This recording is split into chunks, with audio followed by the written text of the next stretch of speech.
My God, this is such a quality country. What you mean, Mr. Trump? My Palm Beach cottage has 118 rooms. How many rooms does your cottage have? One, but we have 9 beds. Ranella here sleeps in a soup box. I have $100 million boat. Do you have a boat? When the plumbing breaks, our sofa floats. I have a dream that one day I might get 6 points on the margin for the Eiffel Tower deal. What do you dream about? Dinner? And imagine this great quality nation. Folks like you haven't strung folks like me up by their intestines. Yet. Hush! Time doth transfix the floret set on youth, and dwells the perils on beauty's brow, feeds on realities of nature's truth, and nothing stands but for his scythe to mow. And yet 2 times in hope my breath shall stand, praising thy worth, despite his cruel hand. I'm sure Shakespeare would have addressed social justice warriors darkly enough to give them some gruesome end in one of his plays, but social justice is the plague of the 21st century. That's like wishing Louis Pasteur cured AIDS. Shakespeare believed that the quality that matters is in what you do, and in his case, how well you write. Because he was white and a male, this is why he's being ruled out. But feminists think this is enough of a reason to act. If they're going to pressure you to vote on sex, then they can permanently disqualify someone for the same reason. His sigh and his cruel hand are allusions to God, but since feminists want to kill all men, especially all their legacies, doesn't that mean they want to be gods too? Of course it does. All the while, of course, playing the damsel. So, say what you want about Trump, but he shouldn't be dismissed just because he's a man and that he is rich. Hillary is rich too, and what is worse about that is she lied about it and actually tried to convince people that she was broke. Plus, she runs a foundation that spends less than 10%, less than 10% of its donations on charity. If Trump did that, you would never hear the end of it. Of course, Tuesday, June 10, 2014, Hillary Clinton drops a bombshell, her new book, Hard Choices. As if Hillary, assuming in playing the role that her life's been very hard, that her and her husband were dead broke, according to her, when they first left the White House. Even though she had signed a book deal contract in the millions and millions of dollars and hasn't driven a car in a century, driving around in her limousines with an estimated net worth of, according to Forbes and other sources, of over $100 million. But Hillary Clinton, yeah, she had to make some hard choices. Maybe her hard choices had to do with Monica Lewinsky. Get it? Huh? Get it?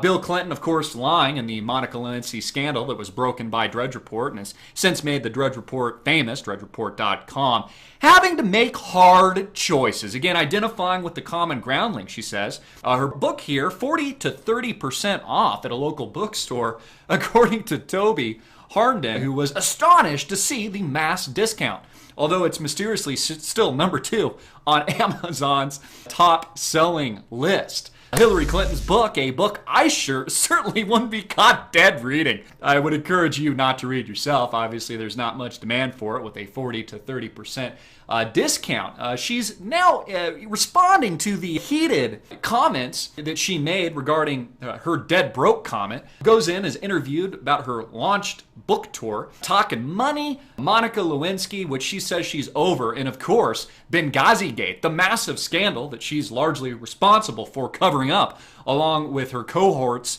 in the Obama administration, responsible again for the death of Christopher Stevens, 3 other Americans. The fact is, we had 4 dead Americans. Was it because of a protest, or was it because of guys out for a walk one night who decided they'd go kill some Americans?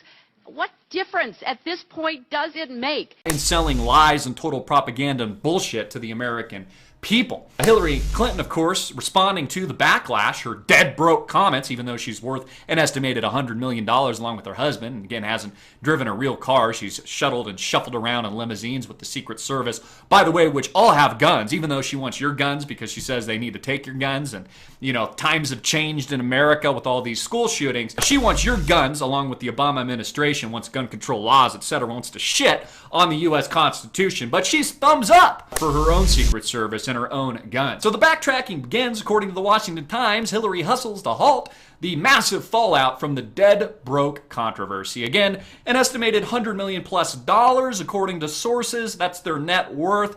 Doesn't drive cars, lives an elitist lifestyle in a bubble that is Washington, D.C., and says she can identify with being dead broke, her and her husband. Well, you know, the country's broke, I'll tell you that, Hillary. You guys have taken on so much overhead on behalf of the American people and the trillions of dollars, billions of dollars worth of bailouts to the 2 big financial firms, big banks, that of course endorse you and elevate you up to the position of power. You've certainly made.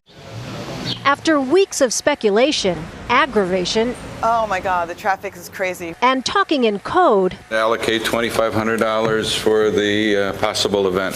the worst kept secret ever in tiny Rhinebeck is out.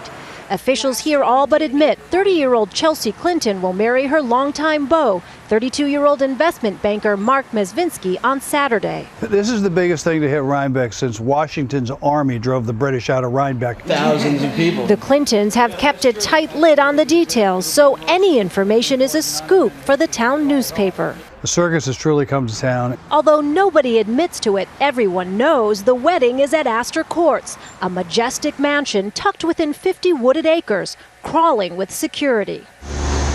That's forced paparazzi to take to the air, trying to get a peek of the action around the tents that have mysteriously sprouted up. Wedding planners estimate the event's price tag could top $2 million, with flowers at $250,000, food and booze $155,000, and air-conditioned porta potties $15,000. The best guess is that some VIPs will be staying here at the historic Beekman Arms Inn. We tried talking to the owners, but like many in the area, they've signed a confidentiality agreement. 90 miles south in Manhattan, there was a bride sighting. A giant hat couldn't fool photographers outside wedding dress designer Vera Wang's studio. There'll be photographers crawling out of the bushes. We've looked at this child, Chelsea Clinton, growing up. But it's clear America is not invited to the wedding. Congratulations! Elaine Quijano, CBS News, Rhinebeck, New York.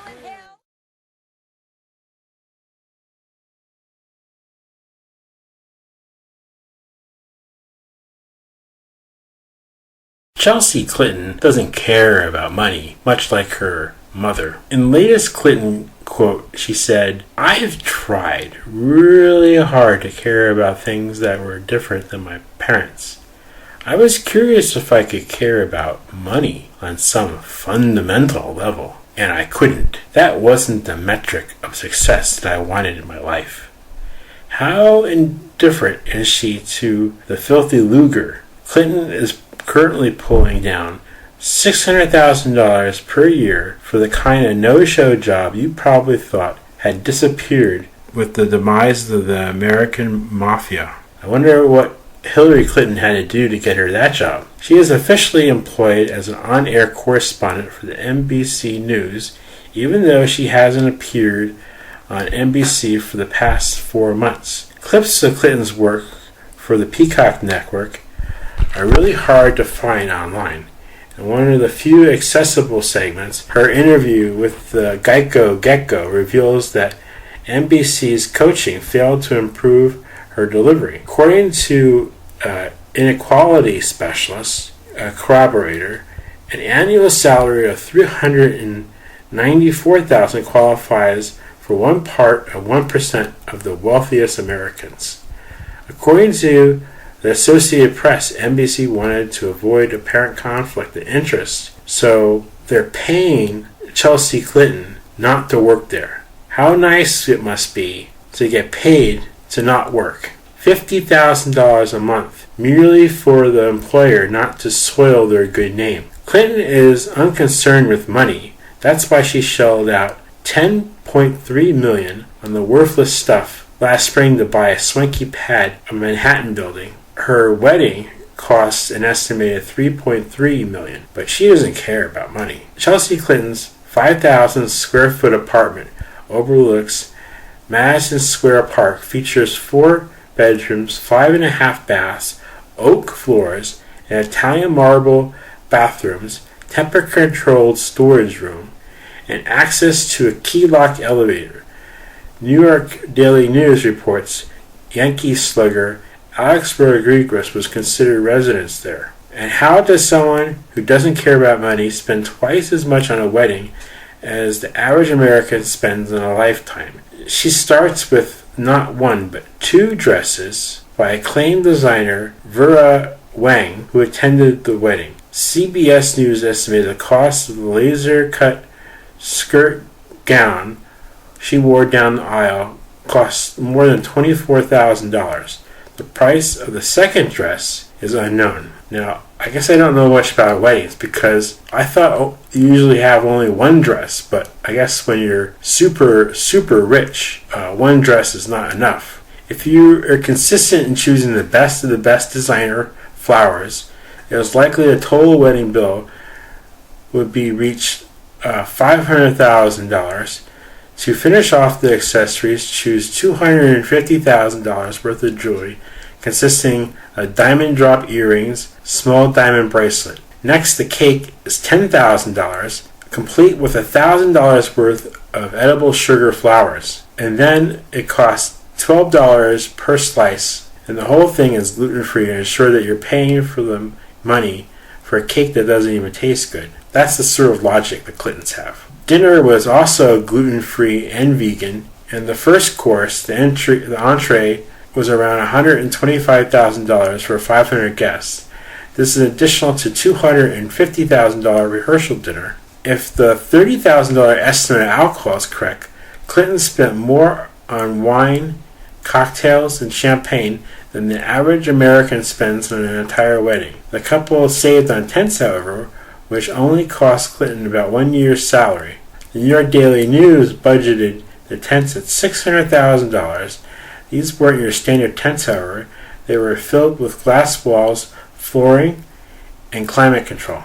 So you see, she doesn't care about money. But this sort of doublespeak is the kind of doublespeak that you get from a Clinton. Say one thing, do another. Or say one thing, and then say another thing that contradicts the thing that you just said, and pretend it's the same thing. Hillary Clinton apparently plans to base her presidential campaign on noble goals of greater fairness and shared sacrifice.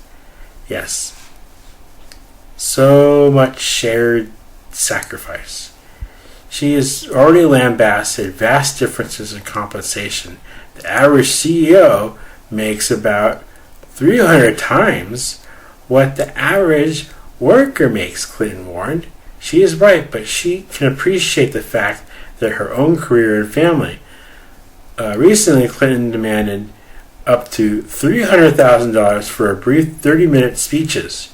She apparently believes in free market theory, that on the lecture circuit, speakers like CEOs should be paid as much as the market can bear. A blatant contradiction.